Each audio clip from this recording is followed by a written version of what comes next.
নমস্কার, আপনাদের সকলকে স্বাগত। গল্পের সাথে আজকের নিবেদন রবীন্দ্রনাথ ঠাকুরের লেখা ছোট গল্প সুভা। মেয়েটির নাম যখন সুভাষিনী রাখা হইয়াছিল তখন কে জানিত সে বোবা হইবে। তাহার দুটি বড় বোনকে সুকেশিনী সুহাসিনী নাম দেওয়া হইয়াছিল। তাই মিলের অনুরোধে তাহার বাপ ছোট মেয়েটির নাম সুভাষিনী রাখে। এখন সকলে তাহাকে সংক্ষেপে সুভা বলে। দস্তুর মতো অনুসন্ধান ও অর্থ ব্যয়ে বড় দুটি মেয়ের বিবাহ হইয়া গেছে।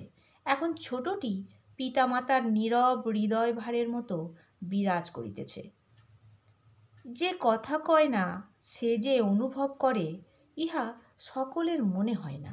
এজন্য তাহার সাক্ষাতেই সকলে তাহার ভবিষ্যৎ সম্বন্ধে দুশ্চিন্তা প্রকাশ করিত। সে যে বিধাতার অভিশাপরূপে তাহার পিতৃগৃহে আসিয়া জন্মগ্রহণ করিয়াছে এ কথা সে শিশুকাল হইতে বুঝিয়া লইয়াছিল। তাহার ফল এই হইয়াছিল, সাধারণের দৃষ্টিপথ হইতে সে আপনাকে গোপন করিয়া রাখিতে সর্বদাই চেষ্টা করিত। মনে করিত আমাকে সবাই ভুলিলে বাঁচি, কিন্তু বেদনা কি কেহ কখনো ভোলে? পিতামাতার মনে সে সর্বদাই জাগরুক ছিল। বিশেষত তাহার মা তাহাকে নিজের একটা ত্রুটিস্বরূপ দেখিতেন। কেননা মাতা পুত্র অপেক্ষা কন্যাকে নিজের অংশরূপে দেখেন। কন্যার কোনো অসম্পূর্ণতা দেখিলে সেটা যেন বিশেষ রূপে নিজের লজ্জার কারণ বলিয়া মনে করেন।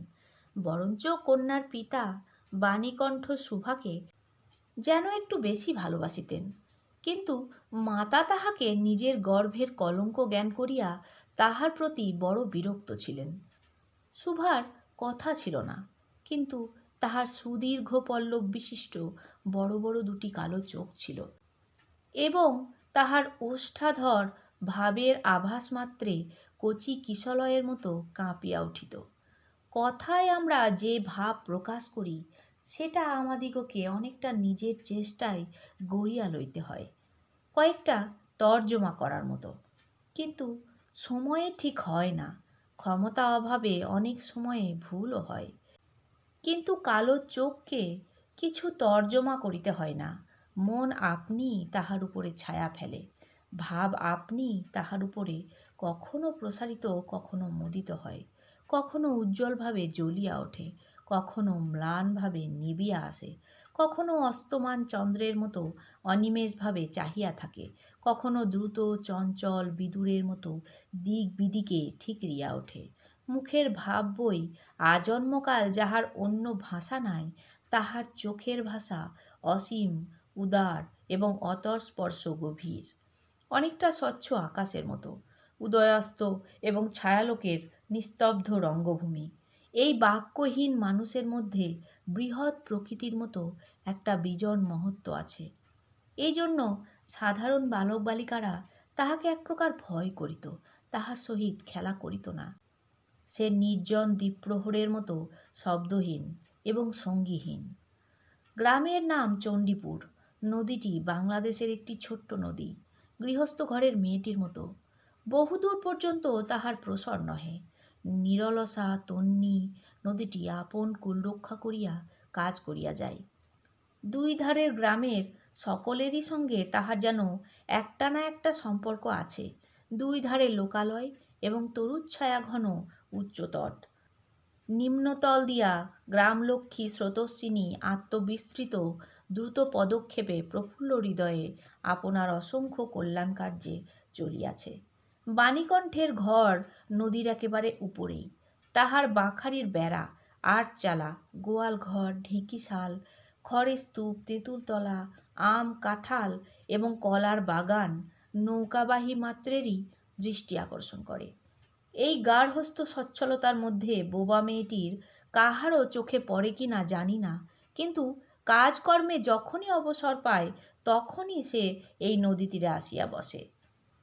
প্রকৃতি যেন তাহার ভাষার অভাব পূরণ করিয়া দেয়, যেন তাহার হইয়া কথা কয়। নদীর কলধ্বনি, লোকের কোলাহল, মাঝির গান, পাখির ডাক, তরুর মর্মর সমস্ত মিশিয়া চারিদিকের চলাফেরা আন্দোলন কম্পনের সহিত এক হইয়া সমুদ্রের তরঙ্গরাশির ন্যায় বালিকার চিরনিস্তব্ধ হৃদয় উপকূলের নিকট আসিয়া ভাঙিয়া ভাঙিয়া পড়ে। প্রকৃতির এই বিবিধ শব্দ এবং বিচিত্র গতি ইহারও বোবা ভাষা। বড় বড় চক্ষুপল্লব বিশিষ্ট সুভার যে ভাষা, তাহারই একটা বিশ্বব্যাপী বিস্তার। ঝিল্লিরবপূর্ণ তৃণভূমি হইতে শব্দাতীত নক্ষত্রলোক পর্যন্ত কেবল ইঙ্গিত, ভঙ্গি, সঙ্গীত, ক্রন্দন এবং দীর্ঘ নিঃশ্বাস। এবং মধ্যাহ্নে যখন মাঝিরা জেলেরা খাইতে যাইত, গৃহস্থেরা ঘুমাইত, পাখিরা ডাকিত না, খেয়া নৌকা বন্ধ থাকিত, স্বজন জগৎ সমস্ত কাজকর্মের মাঝখানে সহসা থামিয়া গিয়া ভয়ানক বিজন মূর্তি ধারণ করিত, তখন রুদ্র মহাকাশের তলে কেবল একটি বোবা প্রকৃতি এবং একটি বোবা মেয়ে মুখামুখি চুপ করিয়া বসিয়া থাকিত, একজন সুবিস্তীর্ণ রৌদ্রে আর একজন ক্ষুদ্র তরুচ্ছায়ায়। সুভার যে গুটিকতক অন্তরঙ্গ বন্ধুদল ছিল না তাহা নহে। গোয়ালের দুটি গাভী, তাহাদের নাম সর্বশী ও পাঙ্গুলি। সে নাম বালিকার মুখে তাহারা কখনো শুনে নাই, কিন্তু তাহার পদশব্দ তাহারা চিনিত। তাহার কথাহীন একটা করুণ সুর ছিল, তাহার মর্ম তাহারা ভাষার অপেক্ষা সহজে বুঝিত। সুভা কখন তাহাদের আদর করিতেছে, কখন ভৎসনা করিতেছে, কখন মিনতি করিতেছে, তাহা তাহারা মানুষের অপেক্ষা ভালো বুঝিতে পারিত। সুভা গোয়ালে ঢুকিয়া দুই বাহুর দ্বারা সর্বশীর গ্রীবা বেষ্টন করিয়া তাহার কানের কাছে আপনার গণ্ডদেশ ঘর্ষণ করিত এবং পাঙ্গুলি স্নিগ্ধ দৃষ্টিতে তাহার প্রতি নিরীক্ষণ করিয়া তাহার গা চাটিত। বালিকা দিনের মধ্যে নিয়মিত 3 বার করিয়া গোয়াল ঘরে যাইত। তাহা ছাড়া অনিয়মিতভাবে আগমনও ছিল। গৃহে যেদিন কোনো কঠিন কথা শুনিত, সেদিন সে অসময়ে তাহার এই মুখ বন্ধু দুটির কাছে আসিত।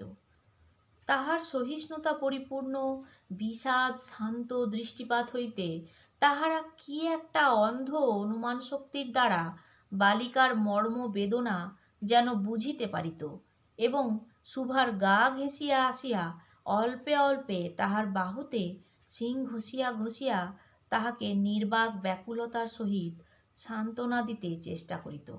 ইহারা ছাড়া ছাগল এবং বিড়াল শাবকও ছিল, কিন্তু তাহাদের সহিত সুভার এরূপ সমকক্ষ ভাবের মৈত্রী ছিল না। তথাপি তাহারা যথেষ্ট আনুগত্য প্রকাশ করিত।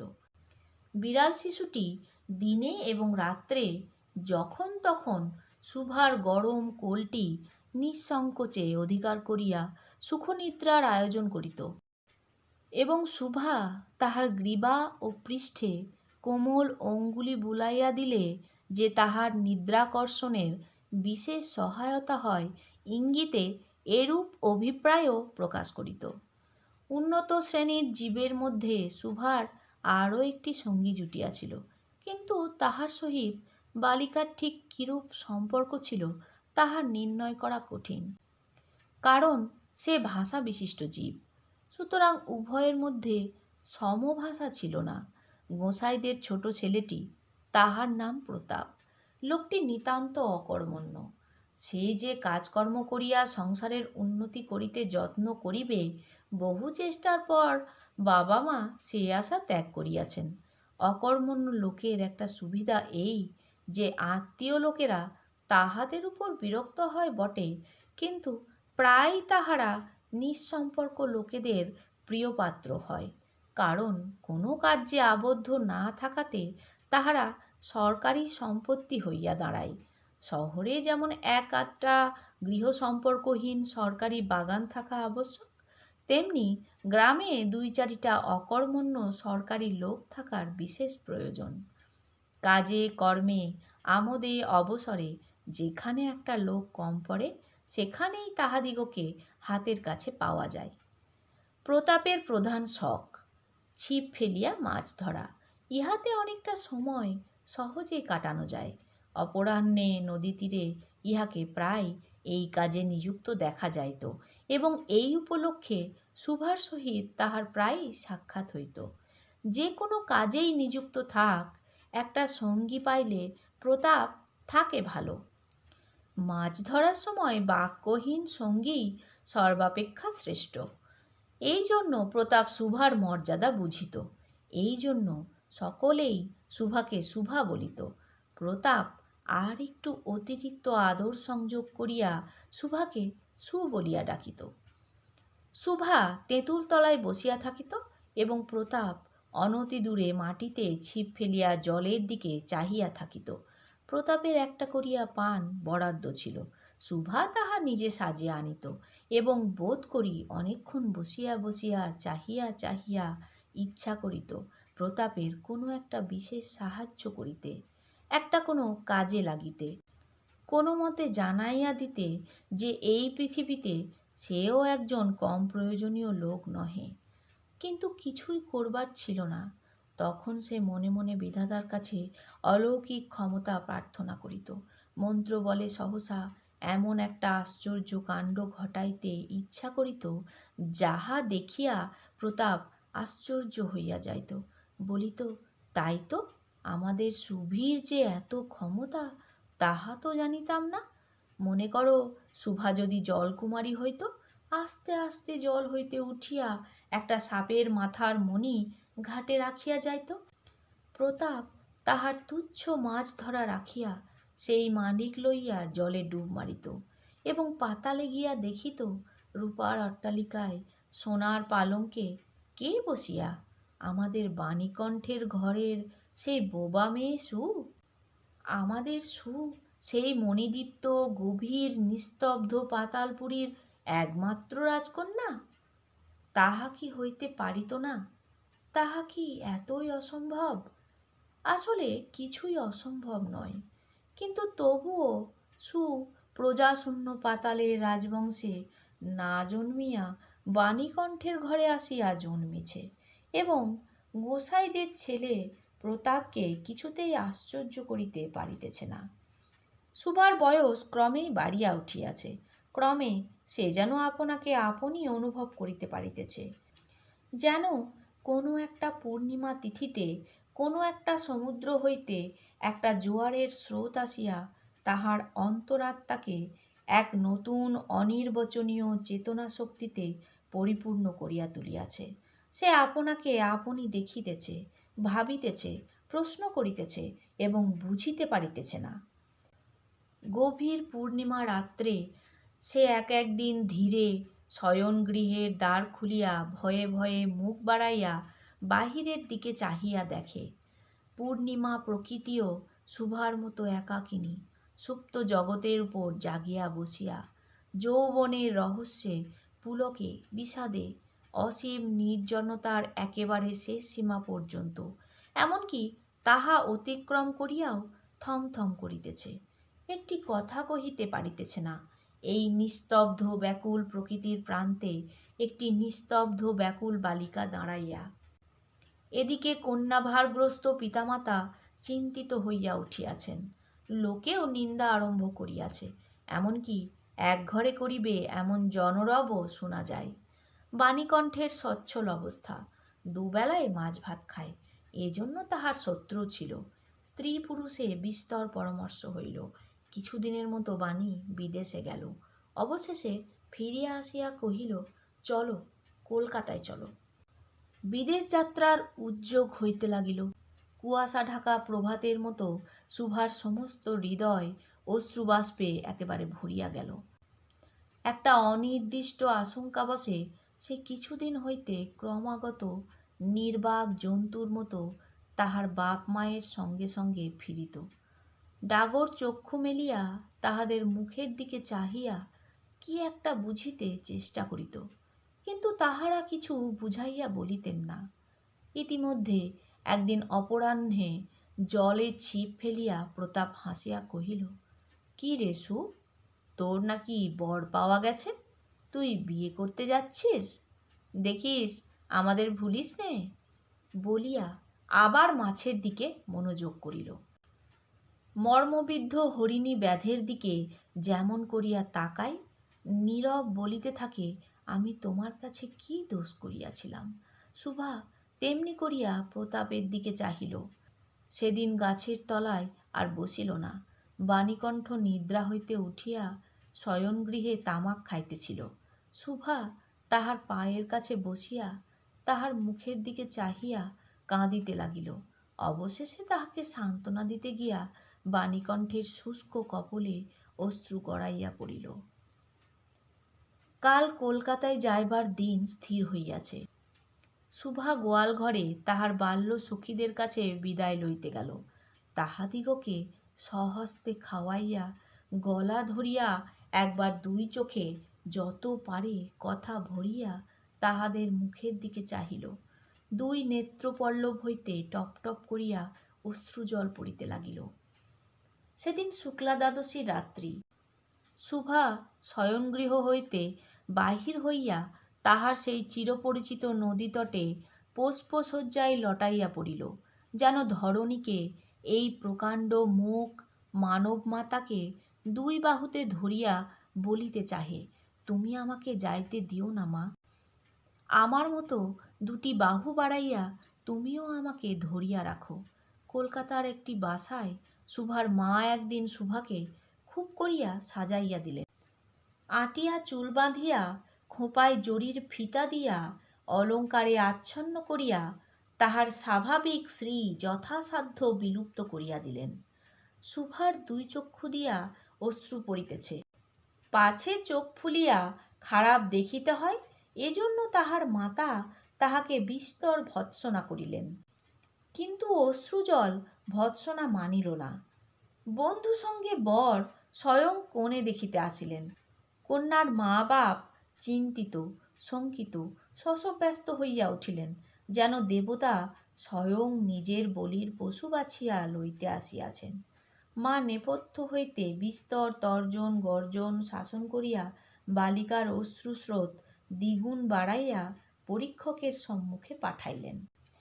পরীক্ষক অনেকক্ষণ নিরীক্ষণ করিয়া বলিলেন, মন্দ নহে। বিশেষত বালিকার ক্রন্দন দেখিয়া বুঝিলেন ইহার হৃদয় আছে, এবং হিসাব করিয়া দেখিলেন যে হৃদয় আজ বাপ মায়ের বিচ্ছেদ সম্ভাবনায় ব্যথিত হইয়া উঠিয়াছে, সেই হৃদয় আজ বাদে কাল আমারই ব্যবহারে লাগিতে পারিবে। শুক্তির মুক্তার ন্যায় বালিকার অশ্রুজল কেবল বালিকার মূল্য বাড়াইয়া দিল, তাহার হইয়া আর কোনো কথা বলিল না। পঞ্জিকা মিলাইয়া খুব একটা শুভলগ্নে বিবাহ হইয়া গেল। বোবা মেয়েকে পরের হস্তে সমর্পণ করিয়া বাপ মা দেশে চলিয়া গেল। তাহাদের জাতি ও পরকাল রক্ষা হইল। বর পশ্চিমে কাজ করে। বিবাহের অনতি বিলম্বে স্ত্রীকে পশ্চিমে লইয়া গেল। সপ্তাহখানেকের মধ্যে সকলেই বুঝিল নববধূ বোবা। তাহা কেহ বুঝিল না, সেটা তাহার দোষ নহে। সে কাহাকেও প্রতারণা করে নাই। তাহার দুটি চক্ষু সকল কথাই বলিয়াছিল, কিন্তু কেহ তাহা বুঝিতে পারে নাই। সে চারিদিকে চায়, ভাষা পায় না। যাহারা বোবার ভাষা বুঝিত, সে আজন্ম পরিচিত মুখগুলি দেখিতে পায় না। বালিকার চিরনীরব হৃদয়ের মধ্যে একটা অসীম অব্যক্ত ক্রন্দন বাজিতে লাগিল। অন্তর্যামী ছাড়া আর কেহ তাহা শুনিতে পাইল না। এবার তাহার স্বামী চক্ষু এবং কর্ণেন্দ্রিয় দ্বারা পরীক্ষা করিয়া এক ভাষা বিশিষ্ট কন্যা বিবাহ করিয়া আনিল। শেষ হলো গল্প সুভা। নতুন একটি গল্প নিয়ে খুব তাড়াতাড়ি ফিরে আসছি। আমার গল্প পাঠ কেমন লাগলো তা অবশ্যই কমেন্ট করে জানাবেন। ভালো লাগলে একটি লাইক দেবেন ও প্রিয়জনদের সাথে শেয়ার করবেন। নতুন নতুন গল্প শোনার জন্য চ্যানেলটি সাবস্ক্রাইব করে রাখবেন। ভালো থাকবেন। ধন্যবাদ।